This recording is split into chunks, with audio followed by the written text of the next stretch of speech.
Hello mga Mars! Bago nga matapos ang staycation namin, pumunta muna kami dito sa Manila Ocean Park. Last time na nagpunta kami dito ay kinder pa si Kuya Ash. Nagulat nga ako at may tumatawag sa likuran namin ng tulong. Ay wait lang daw. Ano Mama Feli, kaya pa? 82 na nga pala yan si Mama Feli, yakang-yaka pang gumala.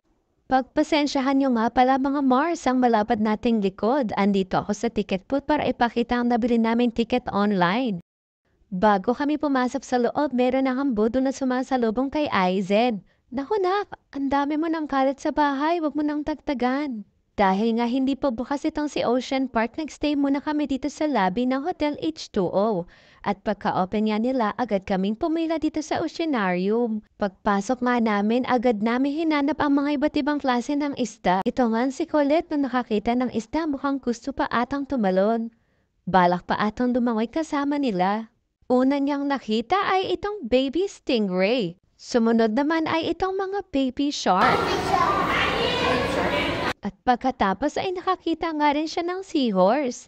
Nakakatawa nga at alam niya ng seahorse itong nakikita niya. Seahorse! Seahorse! Seahorse! Next stop nga namin ay itong malaking isda na parang mas malaki pa ata kay Aizen.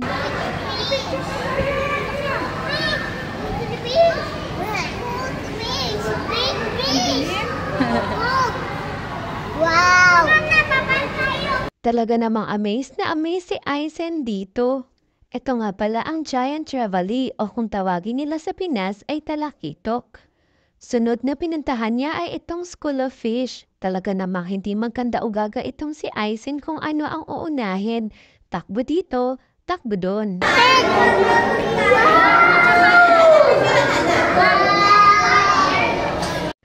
Hindi ko na nga mabilang kung nakailang salitang wow na itong si Aizen. Napapansin nga namin na parami na ng parami ang mga batang nagfi-field trip. Kaya naman itong si Kuya, hinawakan na niya si Aizen.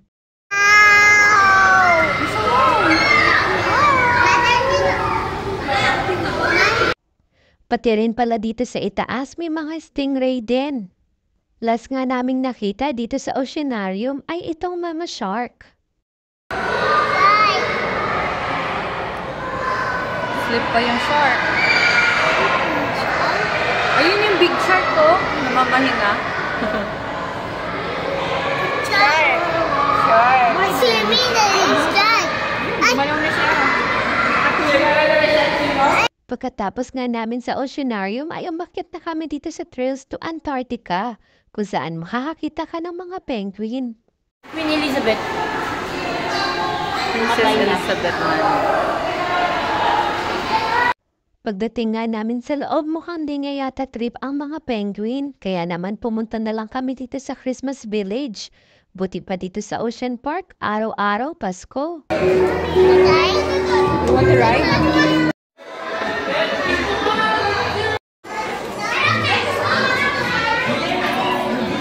Paglabas nga namin sa Christmas Village, may nampupudol na naman para bumili ng mga kung anik-anik.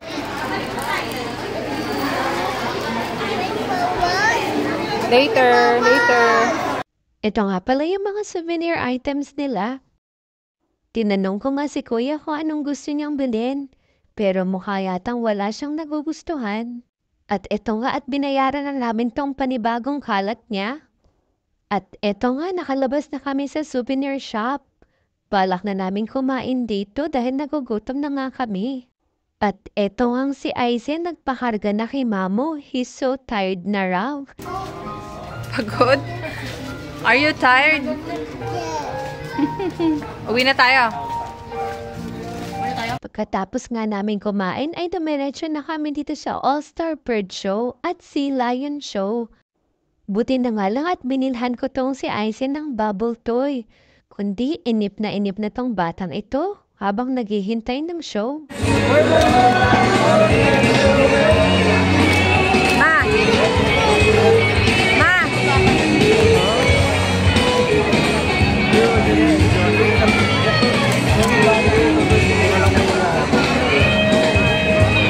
Eto na nga at nagsimula na ng pagpapakitang gilas itong ibon na to. Wow, galing!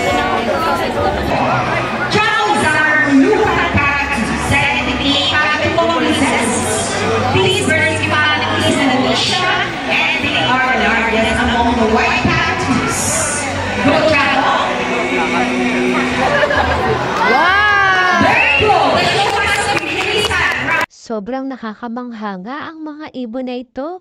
Mukhang mga masunurin pa kaysa kay Aizen. Pagkatapos nga ng All-Star Bird Show ay sumunod na itong si Lion Show.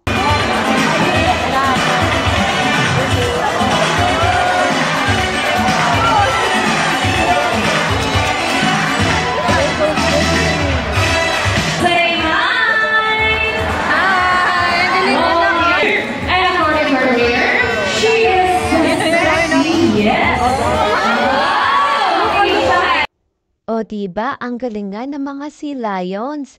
Siyempre, mas magaling ang mga trainers. At pagkatapos ng show ay pumunta na kami dito sa World of Creepy Crawlies. Excited nga pumasok dito si Kuya kasi ito daw yung mga topic niya na sa science subject nila. Pagpasok mo dito, makikita mo yung mga different types and colors ng mga iguana na talaga namang nakaka-amaze. Kasi sa unang tingin, akala mo mga laruan lang, pero mga buhay pala. At may mga nakadisplay din palang mga snake. At ito nga si Aizen, nag-aaway kami kung ano ba talaga to. Baby snake. That's not a snake. Snake. Dark mommy. Dark Snake. Mommy. Snake. Snake yan. Snake. Snake. Snake mommy. Snake. Hindi yan snake. Snake mommy. O diba, at snake nga daw talaga. Sunod naman nga niyang pinuntahan ay itong mga turtles. At syempre, nakuha din niya asarin ng mami niya. Mommy yan. Mommy. Mami. Mami yan. O diba, pati ang lola mapang-asar din. Mukhang may pinagmanahan talaga. Sunod ay itong yellow snake. Grabe, ang ganda niya. Sa lahat ng ahas na nakilala ko, ito lang yung maganda. Ano yarn, hugot? Siyempre, charat-charat lang. Kayo naman? Sleeping siya. At nasabihan pa nga ako nito ni Colette na huwag maingay. Natutulog daw itong iguana na to. Nakakita rin pala kami dito ng mga tarantula. Ewan ko ba sa tuwing nakakakita ako nito para akong kinikilabutan. May mga coral display din pala sila dito. Nakakatuwa nga at may hedgehog pala dito. Ano kayang pangalan nito? Si Sonic kaya to? Akalain mo pati ang cockroach nakadisplay dito. Ito pala yung giant hissing cockroach. Up, up. Dami. Oh, Dami. many. Many. Ilan na po yung manunod? Grabe, nakakapagod umikot. Sunod namin ay dito sa Jelly's Dancing Sea Fairies. Ito pala yung exhibit ng mga jellyfish na may iba't ibang kulay mula sa ilaw na nagre-reflect sa katawan nila. Amazing, di ba? Sa mga hindi nakakaalam kung ano ba yung mga parts ng jellyfish, meron silang nakalagay dito o ayan, tandaan nyo, baka lumabas sa exam. Paglabas nga namin, nakakita kami ng ice cream kaya naman bumili at kumain muna kami. Ito nga si Colette mukhang inaantok na habang kumakain ng ice cream. Pero game pa raw siya. No, that's not yours. Tagal. Iyaan mo siya. Dami. Yan, kagat na, kagat. Dito, kagatin mo. Harap. Last stop namin na itong super toy collection. Look, up in the sky. It's a bird, it's a plane, it's Superman. Ito pala si Herbert Chavez of Calamba, Laguna. Alam niyo ba na he went under the knife to look like Superman? He also made it to the Guinness World of Records in 2013, having the largest collection of Superman memorabilia in the world. Grabe, di ba?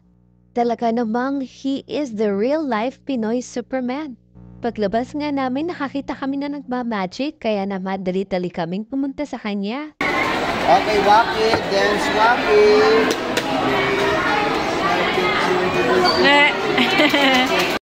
Open the wallet, fire. Wow. Missing key. Like that. O, tinan mo, ano na sa ibabaw ng card ko yan? Key, hawakan mo yung key.